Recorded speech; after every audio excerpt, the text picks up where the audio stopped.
किशोरी जी से प्रार्थना की ठाकुर जी ने कि आप पधारो और प्रेम की स्थापना के लिए आप भूमंडल पर सूर्य के ही अवतार वृषभानु जी के यहां पर आप अवतरित हो। तब किशोरी जी ठाकुर जी की बात मान करके और वृषभानु और कीर्ति के यहां पर अवतरित होती हैं। किशोरी जी का जब अवतार हुआ, जब अवतरण हुआ, कब हुआ? सुबह के 4:40 पर। ठाकुर जी के जितने भी अवतार हुए या तो दिन में 12 बजे हुए या रात में 12 बजे हुए, लेकिन किशोरी जी का अवतरण भोर में ब्रह्म मुहूर्त में सुबह 4:40 पर हुआ। क्यों? बोले रामकृष्ण आदि जितने भी ठाकुर जी के अवतार हैं राक्षसों के वध के लिए आते हैं, तो या तो सूर्य की तेज ताप में उनका जन्म होता है, मानो वे प्रकाश स्वरूप हैं ऐसा भाव बताते हैं, या रात्रि में 12 बजे होते हैं, वो इसलिए होते हैं वो मानो ऐसा भाव रखते हैं कि चंद्रमा अंधेरे को दूर करता है, वो ज्ञान का प्रकाश है, वो ज्ञान है, उससे अंधेरा दूर होता है। तो ठाकुर जी रात्रि प्रकट होकर के ऐसा भाव रखते हैं कि काले निशा, काला ज्ञान जितना भी है धरती पर, उसको दूर करने के लिए हम पधारे हैं। लेकिन किशोरी जी का जो अवतरण है वो 4:40 ब्रह्म मुहूर्त में होता है। उसका क्या भाव है? बोले 4:40 ब्रह्म मुहूर्त के बाद सूर्य प्रकट होना प्रारंभ होते हैं। मतलब सारे मंगल कार्य ब्रह्म मुहूर्त में होते हैं। चिड़ियाओं का चहकना, कई पुष्पों का प्रकट हो जाना, मानव के मस्तिष्क में आज मुझे क्या करना है, वो दिव्य चेतना का प्रादुर्भाव होना, ये सब कुछ सुबह ब्रह्म मुहूर्त से प्रारंभ होता है। और सबसे बड़ी बात, सूर्य प्रकट होते हैं, धीरे धीरे धीरे धीरे अंधेरे को दूर करते हैं और धीरे धीरे धीरे गतिमान होते हैं 12 बजे तक। तो किशोरी जी का प्रादुर्भाव ब्रह्म मुहूर्त में हुआ, इसका ऐसा भाव बताते हैं कि मानो वो प्रेम जिस प्रकार प्रादुर्भाव से लेकर के और आगे के गंतव्य तक नित्य प्रति बढ़ता रहे, उसका वर्धन हो, वर्धन करने के भाव से किशोरी जी ब्रह्म मुहूर्त में पधारी। क्योंकि वर्धन होना ही एक नवीन दिन का ब्रह्म मुहूर्त से प्रारंभ होता है। ऐसे ही प्रेम का वर्धन, भक्ति का वर्धन, भाव का वर्धन, उन सबका वर्धन करने का प्रतीक है किशोरी जी, इसलिए ब्रह्म मुहूर्त में जन्मी है। किशोरी जी का प्रादुर्भाव हुआ, पूरे बरसाना में आनंद उत्सव मनाया गया, सब नाच रहे हैं, गा रहे हैं, आनंद मना रहे हैं। नंद बाबा भी आए, यशोदा जी भी आई हैं, उन्होंने भी आकर के वृषभानु जी को बधाई दी है, सब कुछ हुआ। लेकिन किशोरी जी के प्रादुर्भाव में एक वैचित्र था। क्या? दिन बीत गए 8, लेकिन किशोरी जी ने अभी तक नेत्र नहीं खोले। अभी तक किशोरी जी केवल एक छोटी सी बालिका हैं, एक सुकुमारी हैं, परंतु अभी तक किसी को भी किशोरी जी के नेत्रों का दर्शन नहीं हुआ। अभी तक किशोरी जी के नेत्र नहीं खुले हैं। इस बात से कभी कभी चिंतित हो जाते हैं वृषभानु जी और कीर्ति कि हमारी लाली है तो गई है, लेकिन पता ना क्यों अपने नेत्रन को नहीं खोल रही है। कभी कोई संत आ जाए, कोई वैष्णव आ जाए, कोई ब्राह्मण आ जाए, तो उनसे निवेदन करते हैं कि हमारी लाली नेत्र नहीं खोल रही। तब देवताओं ने नारद जी को भेजा, आप जाओ और जाकर के वृषभानु जी के इस मन के भाव को पूर्ण करके आओ, किशोरी जी के सुंदर नेत्रों का दर्शन उनको कराओ। तब श्री नारद जी महाराज का आगमन हुआ। नारद जी जैसे ही आए तो वृषभानु जी ने नारद जी को देखते ही सबसे पहले अपने पुत्र को बैठा दिया। श्री रामा से मिलो, हमारा अब लाला है। नारद जी उससे मिले, उसका सब देखने लगे। नारद जी मन में विचार कर रहे हैं कि ये उनसे कब मिलवाएंगे, किशोरी जी का दर्शन कब होगा। 2-3 दिन तक नारद जी विचरण करते रहे बरसाने में। वृषभानु जी का मन तो होता है कि मैं इनसे कुछ कहूं, कुछ पूछूं, थोड़ा किशोरी जी के बारे में, अपनी लाली के बारे में न कुछ जानूं, लेकिन अभी वो भाव प्रकट नहीं हो रहा है। तब एक दिन एक छोटी सी बरसाने की लाली को जब नारद जी महाराज खिला रहे थे और उससे प्रेम चर्चा कर रहे थे, ये दृश्य जब वृषभानु जी ने देखा, उन्होंने तुरंत नारद जी के चरण पकड़े और कहा, हे भगवान, हमारी एक लाली भई है, बहुत सुंदर है, सुकुमारी है, नन्ही सी है। अभी को देख करके स्पर्श करवे में डर लगे कि कहीं हमारे स्पर्श से कोई कष्ट ना आ जाए, या हमारे हम सबन को दर्शन भी ना करा में। लेकिन महात्मन आपसे पूछना चाहे, हमारी लाली नेत्र नहीं खोल रही है, कहा भाव है? नारद जी तो तुरंत बोले, अरे तो तुमने इतने दिन से क्यों नहीं बताया? वो तो पहले से ही बैठे थे तैयार कि ये जल्दी बोले तो मैं जाऊं, जाकर के दर्शन करूं। बोले संकोच है रहे हो? बोले संकोच मत करो, अभी लेके चलो, कहां है तुम्हारी लाली, मुंह को बताओ। नारद जी महाराज जा रहे हैं वृषभानु भवन में। एक बेड़ी पार की, दूसरी बेड़ी पार की, तीसरी बेड़ी पार की। जैसे ही भीतर पहुंचे हैं, सुंदर सुगंधी भीतर से प्रकट हो रही है। सामने स्वर्ण जटित एक पालना है, और जैसे ही उस पालने में जाकर के नारद जी ने दर्शन किया, कमल कली को वृषभानु की लली को रंग। कैसा रंग है? बोले जैसे कमल की कली हूं मैं ना, ऐसी श्री वृषभानु नंदिनी है। नारद जी ने जैसे ही उनको दर्शन किए हुए आनंदित है गए, आनंदित है करके प्रणाम करने लगे। वृषभानु जी बोले, हमारी लाली नेत्र नाएं खोल रही है, आप कृपा करो ना। नारद जी बोले, एक मंत्र पढ़ना पड़ेगा, कुछ करना पड़ेगा, तंत्र मंत्र करना पड़ेगा, तब आपकी लाली बोलेगी। वृषभानु जी बोले, देख लो, संभल के करियो, हमारी लाली बहुत कोमल है, वो ना स्पर्श नहीं करेंगे, दूर बैठ के करेंगे। वृषभानु जी बोले, तो करो। बोले, आपको पहले बाहर जानो पड़े, वो एकांत में करेंगे। कीर्ति वृषभानु जी को देखें, बोले, लाली को अकेला तो नहीं छोड़ेंगे? बोले, नहीं बाबा, विश्वास पात्र है, हम कर सके। वृषभानु जी और कीर्ति दोनों जैसे ही बाहर पधारे, नारद जी ने गेट बंद कियो, तुरंत चरण में प्रणाम कियो, और प्रणाम करके सीधे सन्मुख बैठे हैं। हे कृष्ण मनोहारिणी जय वृंदावन प्रिया, जय भू मंगल ललिता, जय वेणु जय कृष्ण मनोहारिणी जय वृंदावन प्रिया, जय भू मंगल ललिता, जय वेणु। जैसे ही नारद जी के मुख से यह शब्द प्रकट हुआ, जय कृष्ण मनोहारिणी, ये कृष्ण मनोहारिणी शब्द जैसे ही नन्ही सी श्री किशोरी जी के कान में कृष्ण शब्द गयो, कृष्ण शब्द जाते ही नन्ही सी किशोरी जी के नेत्र अपने आप धीरे धीरे धीरे धीरे खुलने लगे। मुख पर एक प्रसन्नता सी प्रकट हो गई। नन्ही सी किशोरी अभी करवट लेनो भी नहीं जाने, लेकिन जैसे ही बार बार ये श्लोक का गान नारद जी के द्वारा हो रहा है, जय कृष्ण मनोहारिणी जय वृंदावन प्रिय, इसको सुनकर के किशोरी जी जो अभी करवट लेनो भी ना जाने, वो अपने पालना को पकड़ करके अपने पालना से उछक करके वहीं से झांक करके श्री नारद जी को देख रही हैं। और नारद जी ने जैसे ही किशोरी जी के रूप को देखो है, सुंदर मृगनयनी किशोरी जी आज नारद जी को देख रही है। मुख में भी दांत ना है, बिना दांतन के किशोरी जी के मुखमंडल की प्रसन्नता देख करके नारद जी आनंद विभोर हो गए। नारद जी बोले, आपको ये कीर्तन भायो, आपको ये कीर्तन प्रिय लगो? किशोरी जी के मुख से केवल किलकारी निकल रही है। नारद जी ने उठाई अपनी वीणा करताल और जय कृष्ण मनोहारिणी जय वृंदावन प्रिय, और इसी का कीर्तन करते हुए वहां नाचने लगे, नृत्य करने लगे। चारों ओर घूम रहे हैं, बीच में पालने में श्री किशोरी जी बैठ करके और करताल बजा रही हैं, और करताल बजा करके आनंदित हो रही हैं। वृषभानु जी बाहर खड़े बोले कि भीतर तो कीर्तन चल रहा है, करताल की आवाज आ रही है, वीणा बज रही है। तभी उनने कान लगा करके सुनो तो नारद जी गा रहे, जय कृष्ण मनोहारिणी जय वृंदावन प्रिय, जय भ्रू मंगल ललिता, जय वेणु रवाकुल। वृषभानु जी ने ये स्वर सुन लिया, लेकिन जैसे ही थोड़े से गए हैं और खिड़की में जाकर के भीतर झांक करके देखा, अद्भुत दृश्य। नन्ही सी किशोरी, ज्यादा से ज्यादा 8 दिन की होंगी, 10 दिन की होंगी, अपने पालना में पहुंच करके स्वयं को झुला रही हैं, करताल बजा रही हैं। चारों तरफ नारद जी वीणा बजा करके, करताल बजा करके आनंद से किशोरी जी को मुखोल्लास कर रहे हैं।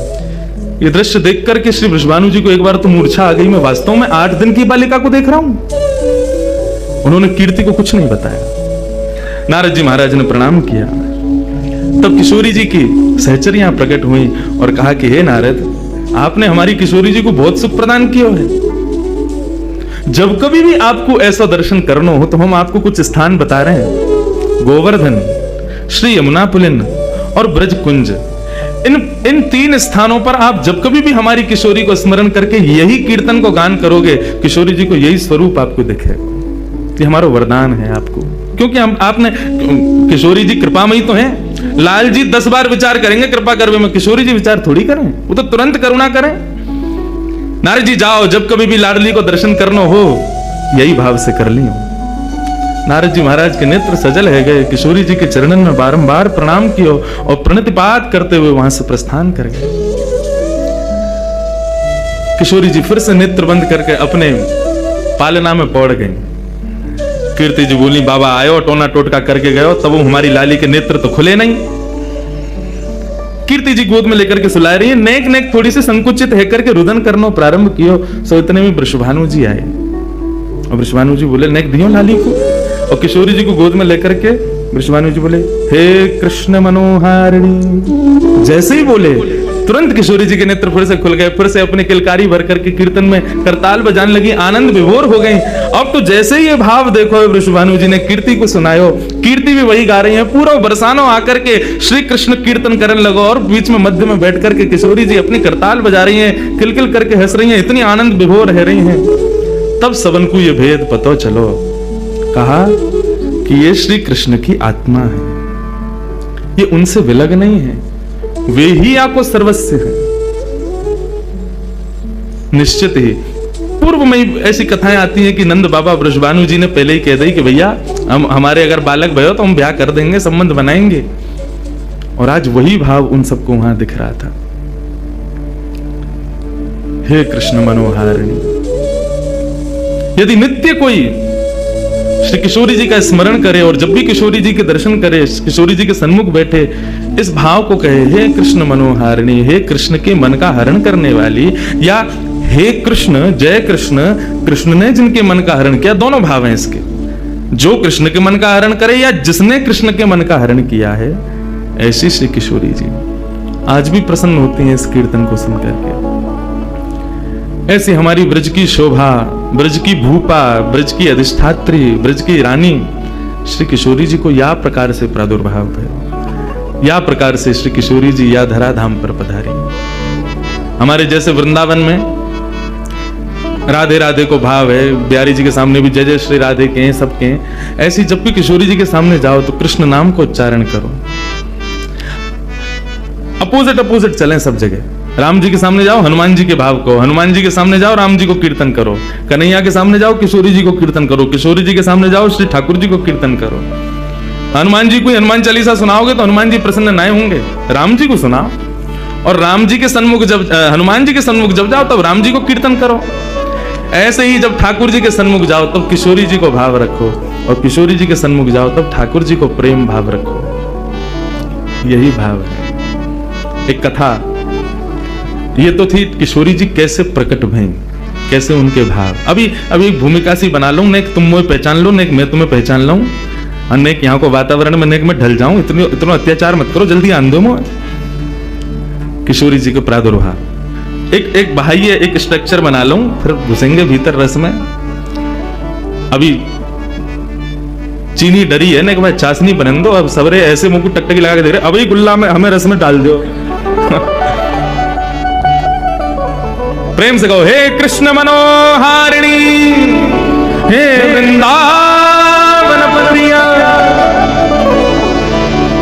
जय कृष्ण मनोहारिणी।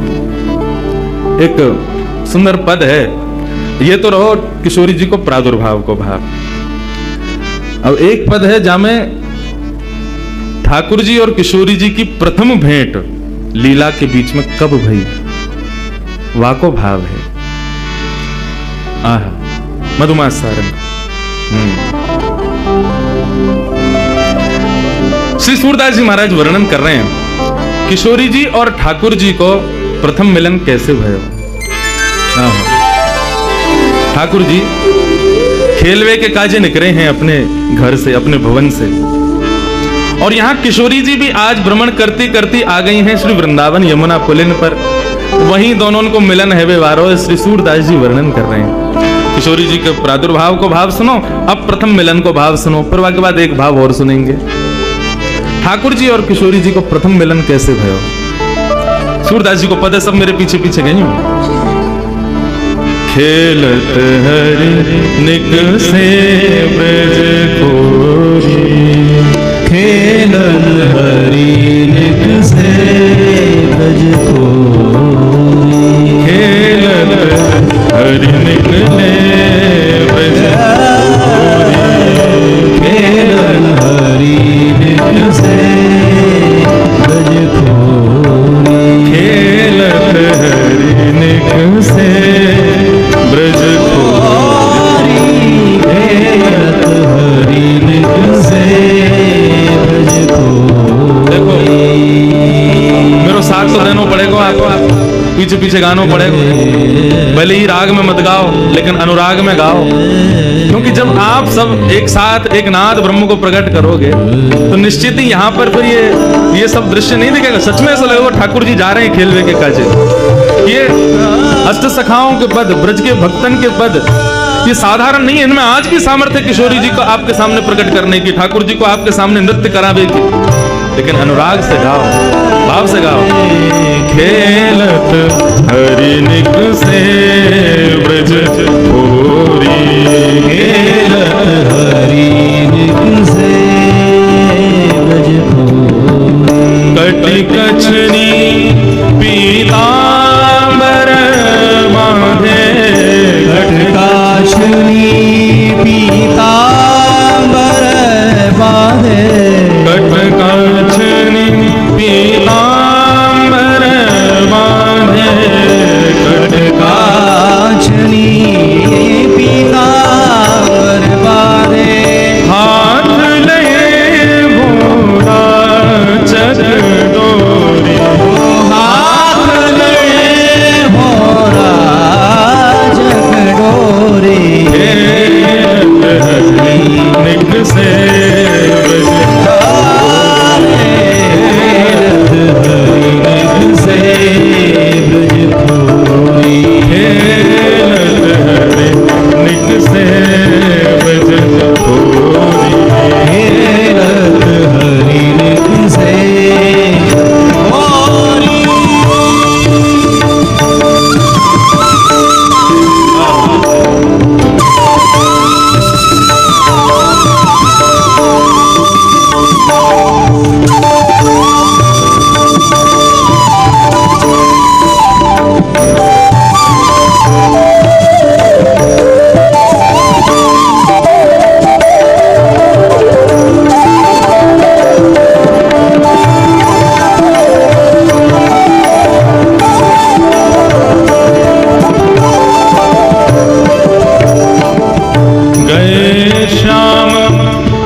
सूर्य, उनकी पुत्री कौन? यमुना जी। कहाँ जा रहे हैं ठाकुर जी? यमुना के तट पर जा रहे हैं। कैसे जा रहे हैं? गए श्याम रवि तनया के तट, गए श्याम रवि तनिया के तट, लसती चंदन की होरी हो, लसत चंदन की होरी, अंग लसत चंदन की होरी, अंग लसत चंदन की होरी, निक से ब्रज भोरी, निक से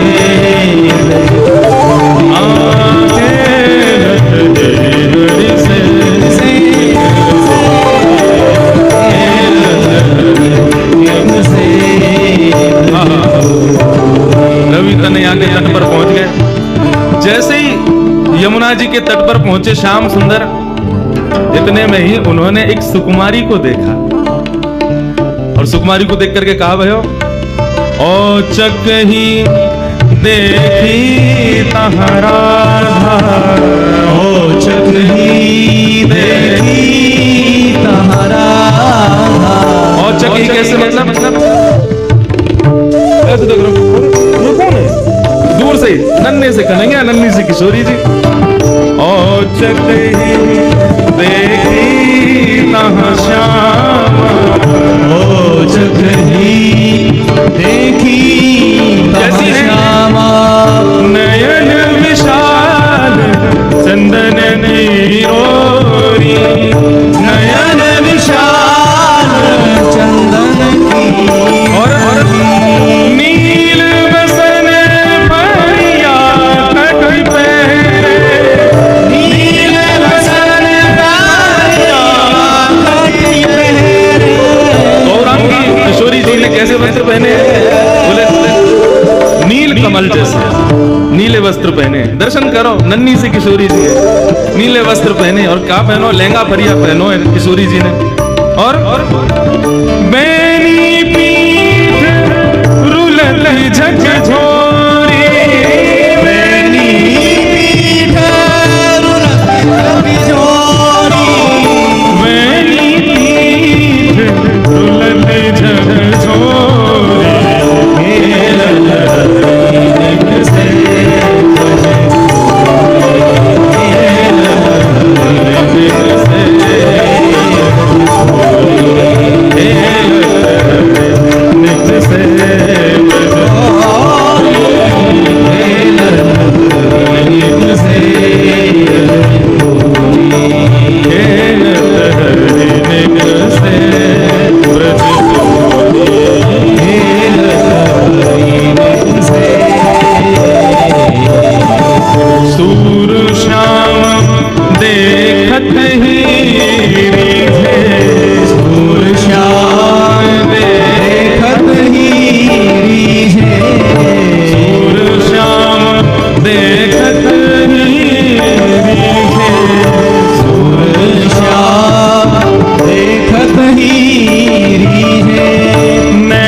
ठाकुर जी निकले आज खेलवे के काजे, और कैसे जा रहे हैं?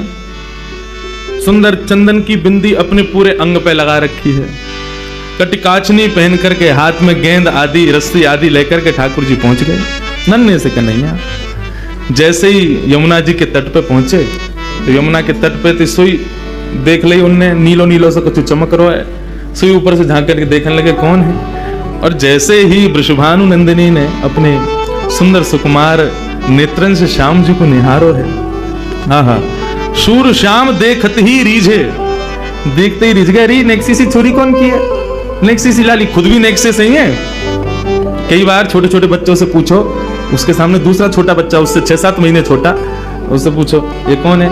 छोटा बेबी है, वो खुद भी छोटा बेबी है लेकिन वो दूसरे को भी छोटा बेबी बोलता है।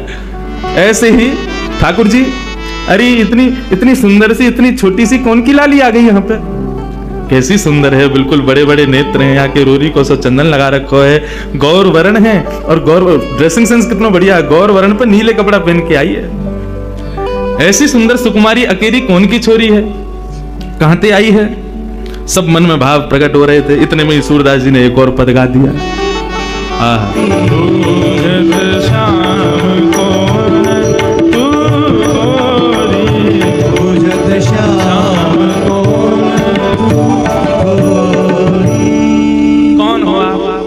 कहाँ से आई हो? तुम्हारे बाबा कौन है?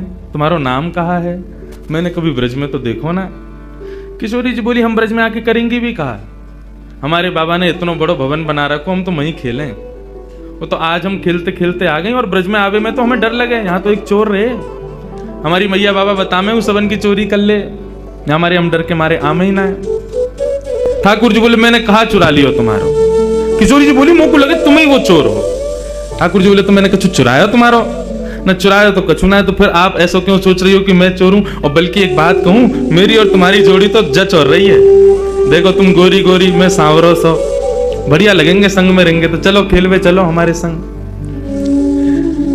सूरदास प्रभु रसिक शिरोमणि, ऐसे रसिकन के शिरोमणि हैं ठाकुर जी। बाग पटुता तो इतनी बढ़िया उनके पास में, ऐसे मना ले।